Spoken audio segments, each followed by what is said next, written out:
Okay, so after taking her out of the kennel, we heel to the door. Right now we're at the training center, but we do this at home too. If I take her out of her kennel at home to go outside, she walks in a heel with me. Sorry, Milo just came in and he's very whiny. She walks in a heel with me out of the dog room, we call it, through the living room and to the outside door, through the mud room to the final outside door. And that heel is enforced as a heel. She's not allowed to walk 2 steps ahead of me. So we're gonna do that same thing here, heel. And her heel is always, almost always indicative of what frame of mind she's in. I'm gonna pause this so I can address Milo, see if I can settle him. He doesn't have an e-collar on yet, but he's noisy. Good girl.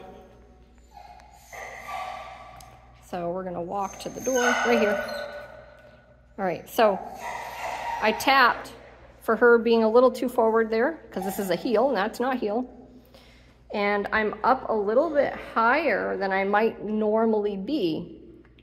Now, why is that? Because I want it cleaned up, first of all, right? So I know Katie very well at this point, and I know that she knows this, and I know we practice it every time she comes, and all these things, right? But it's like, if you're just keeping your dog barely at a simmer, if you're just barely able to get the behavior, if you got to give them a reminder every time, then you're too low. You're too low. So double it, triple it, find the level where your dog will just do it now the first time you ask them to do it and won't need a reminder every single time, right? You won't have to nag them. You won't have to warm them up, so to speak, right? And that's how you get like permanent results, long-term results, right? Which people are very, very bad at. Most people stay stuck in the nag zone. Heel. And that's not a good place to be. Good. And we're gonna just hang out at this door here for a second. Very good. I'm gonna turn this down. I was gonna say I was gonna turn it down and tap to get the SIT, but she sat on her own. Heel. I'm gonna turn this up again as we approach this door. So I did that on purpose, preemptively today. I turned that level up because I said, okay, today I wanna make sure I come in much stronger than usual. I wanna be ready for those moments, those key moments that I know she fails at, so I can finally clean them up. Right, and that's gonna make a huge difference out here. We've got a dog coming in a minute. Huge difference. So the walk starts in the house, right? Even if you're not walking through the house, that's where your walk starts. The mindset in the house follows you outside. So, and that's why when people say, oh, you know, my dog is, let's go, heel, really good around the house, it's like, okay, that doesn't mean their state of mind is good just because you don't notice a problem, right? And if you don't fix that state of mind in the house, it's going to follow you outside.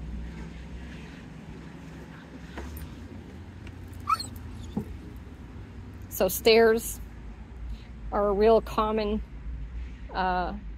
place for dogs to rush up and down. I'm gonna turn around and go up again. We're gonna stop right here. Very good. Good. Turn around, back down. I'm gonna stop right here. So right there, I chose to leash pop instead of tap because I'm turned up pretty high and she was just sniffing, so I gave her the leash pop. I could have tapped for that. It's fine. It's not like that's wrong or bad. But because I have it preemptively turned up so high for a specific thing, when she did this other thing and needed a little reminder, I just used my leash. Heel.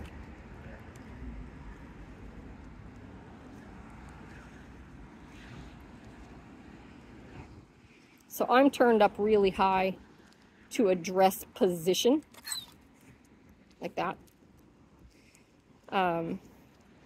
but I'm not necessarily going to tap at that level for everything, right? So I can either turn it down to address other things, or I can just use my leash.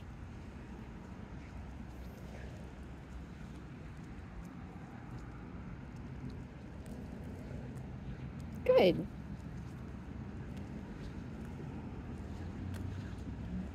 So if I let her stay in that state of mind where she's 2 steps ahead of me, we're asking for trouble, right? So she struggles with reactivity. She's way better than she used to be, but once in a while it seems to just kind of erupt again. So we need her in this frame of mind all the time where she's just focused on following the rules. But mostly, the big thing is she's focused on having a good state of mind.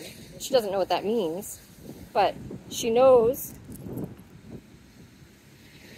if she gets amped up, if she gets super overexcited, adrenalized, especially in the presence of another dog, that doesn't work out well for her. So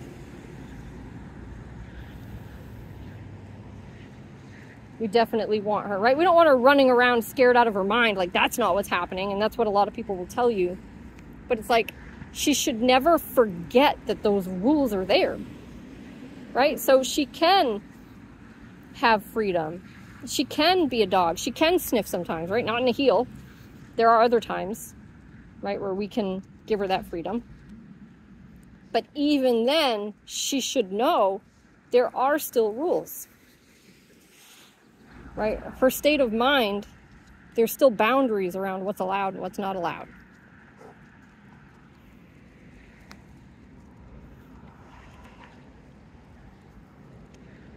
So right here, she sees a person, and look at the ears. No.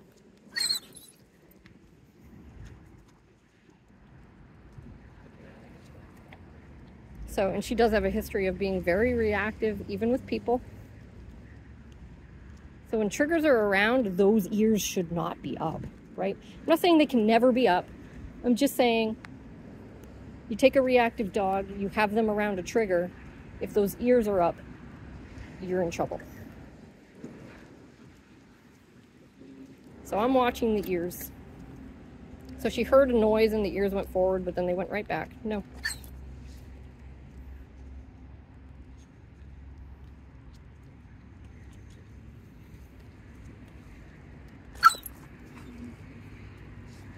She's just being dramatic now.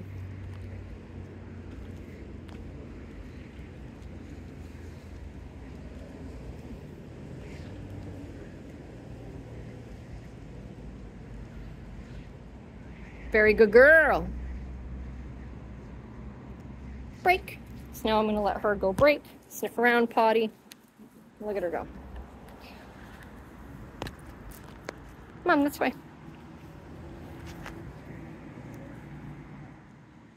You go pee?